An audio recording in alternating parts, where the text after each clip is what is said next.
ఈరోజు కాంగ్రెస్ పార్టీ బీసీల అభివృద్ధి, బీసీల అభ్యున్నతి, బీసీలకు న్యాయం చేస్తామనేటువంటి మాటలు వింటా ఉంటే దయ్యాలు వేదాలు వల్లించినట్టున్నాయి.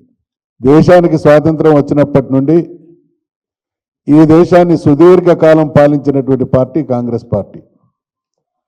అన్ని రాష్ట్రాల్లో, అనేక రాష్ట్రాల్లో దీర్ఘకాలం పాటు అధికారంలో కొనసాగింది.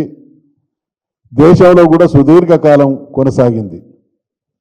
ఇవాళ కాంగ్రెస్ పార్టీ పాలక నిర్వాహకం వల్ల బీసీలు ఏం డిమాండ్ చేస్తూ ఉన్నారు? మా కులగణన చేయండి, మాకు మంత్రిత్వ శాఖ ఏర్పాటు చేయండి, మాకు బడ్జెట్లో తగినన్ని నిధులు కేటాయించండి అనేటువంటి మాట 75 సంవత్సరాల పాలన తదనంతరం మాట్లాడాల్సి వస్తుంది అని అంటే ఎటువంటి నీచానికి, దుర్మార్గానికి బీసీల పట్ల కాంగ్రెస్ ప్రభుత్వాలు వాళ్ళ వైఖరి కొనసాగిందనడానికి నిదర్శనం.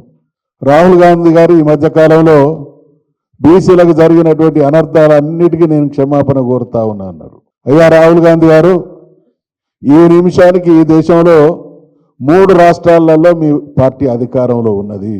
నిజంగా తప్పును సంస్కరించుకునేటువంటి విజ్ఞత, సంస్కారం, బీసీల పట్ల నిజమైనటువంటి నిబద్ధత, నిజాయితీ మీకుంటే ఈ 3 రాష్ట్రాల్లో తక్షణమే మీరు ఇచ్చినటువంటి హామీని నిలబెట్టి మీ నిజాయితీని నిరూపించుకోండి.